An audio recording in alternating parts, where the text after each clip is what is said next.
Hello friends, welcome to my channel. ఈరోజు వీడియోలో మనం హెచ్పి గ్యాస్ని ఆన్లైన్లో ఏ విధంగా బుక్ చేసుకోవచ్చో మనం తెలుసుకుందాం. చాలామంది గ్యాస్ బుక్ చేయడానికి చాలా ఇబ్బందులు పడుతుంటారు. ఈ వీడియోలో మనం సింపుల్గా గ్యాస్ ఏ విధంగా బుక్ చేసుకోవచ్చో తెలుసుకుందాం. ఈ ప్రాసెస్లో మనం మొబైల్ ద్వారా ఇంట్లో ఉంటే మనం గ్యాస్ బుక్ చేసుకోవచ్చు సింపుల్గా. అది ఏ విధంగా బుక్ చేసుకోవచ్చో ఈ వీడియోలో చూద్దాం. ముందుగా మనం ప్లేస్టోర్లో హెచ్పి పే అనే యాప్ని సెర్చ్ చేయండి. సెర్చ్ చేసిన తర్వాత వచ్చిన హెచ్పి పే అనే యాప్ని ఇన్స్టాల్ చేసుకోండి. ఇన్స్టాల్ చేసుకున్న తర్వాత యాప్ని ఓపెన్ చేయండి. ఓపెన్ చేసిన వెంటనే ఆ పాపప్ వస్తాయి కదా, ఆ పాపప్ని స్కిప్ చేయండి. ఇప్పటి వరకు మీరు లాగిన్ అవ్వలేదు కాబట్టి రిజిస్టర్ అవ్వండి. సో రిజిస్టర్లోకి వెళ్ళగానే మీరు కొత్త గ్యాస్ కస్టమర్ అని అడుగుతుంది. సో నేను కాదు కాబట్టి నో అని ఇస్తున్నాను, నో అని సబ్మిట్ చేస్తున్నాను.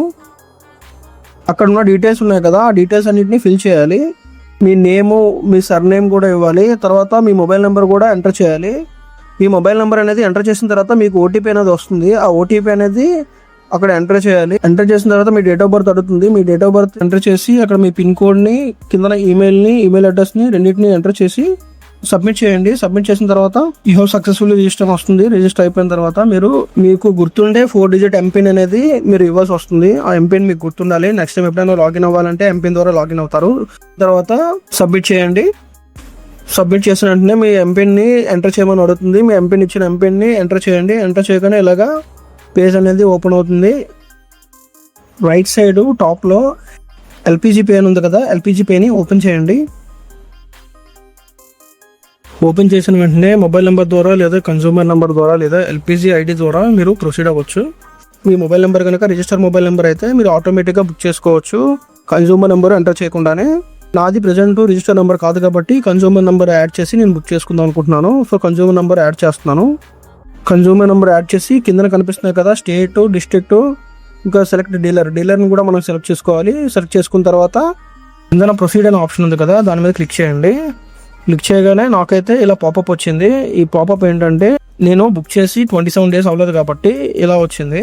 ఒకవేళ 27 డేస్ అయ్యి ఉంటే గ్యాస్ని బుక్ చేసుకునే ప్రొసీజర్ని ఇప్పుడు చూద్దాం. ప్రొసీడ్ మీద ప్రెస్ చేయగానే పేజ్ ఇలా ఓపెన్ అవుతుంది. ఇక్కడ మీ కన్జ్యూమర్ నెంబరు, మీ గ్యాస్ ఏజెన్సీ నేము, గ్యాస్ ఓనర్ నేము కనిపిస్తాయి. అవన్నీ వెరిఫై చేసుకొని కిందన ప్రొసీడ్ టు పే అనే ఆప్షన్ ఉంది కదా, దాన్ని క్లిక్ చేయండి. సో పేజ్ ఇలా ఓపెన్ అవుతుంది. ఇక్కడ మనకి బుక్ అండ్ పే నౌ ఉంది కదా, బుక్ అండ్ పే నౌలో అయితే గ్యాస్ బుక్ చేసి మనం ఇప్పుడే అమౌంట్ పే చేసుకోవచ్చు. అలా కాకుండా మనం ఓన్లీ గ్యాస్ బుక్ చేసుకుందాం, డెలివరీ బాయ్ తెచ్చిన తర్వాత పేమెంట్ చేద్దాం అనుకుంటే కింద బుక్ నౌ ఉంది కదా, ఆ బుక్ నౌ మీద ప్రెస్ చేసి టర్మ్స్ అండ్ కండిషన్స్ ని యాక్సెప్ట్ చేసి ప్రొసీడ్ మీద క్లిక్ చేస్తే ఆటోమేటిక్ గా గ్యాస్ అనేది బుక్ అయిపోతుంది. గ్యాస్ బుక్ అయిన తర్వాత మీకు ఓటీపీ అనేది వస్తుంది మొబైల్ కి. ఆ ఓటీపీ వచ్చినట్టయితే మాత్రం మీకు కంపల్సరీగా గ్యాస్ అనేది బుక్ అయిపోయినట్టే. గ్యాస్ సిలిండర్ ని 3 to 4 days లో డెలివరీ ఏజెంట్ మీ హోమ్ అడ్రస్ కి తీసుకొని వస్తాడు. ఈ విధంగా మనం ఆన్లైన్ లో గ్యాస్ ని బుక్ చేసుకోవచ్చు. ఇక్కడతో వీడియో కంప్లీట్ అయింది. వీడియో కనుక నచ్చినట్టయితే మీరు వీడియోని లైక్ చేసి మన ఛానల్ ని సబ్స్క్రైబ్ చేసుకోండి friends. Thanks for watching. See you in the next video.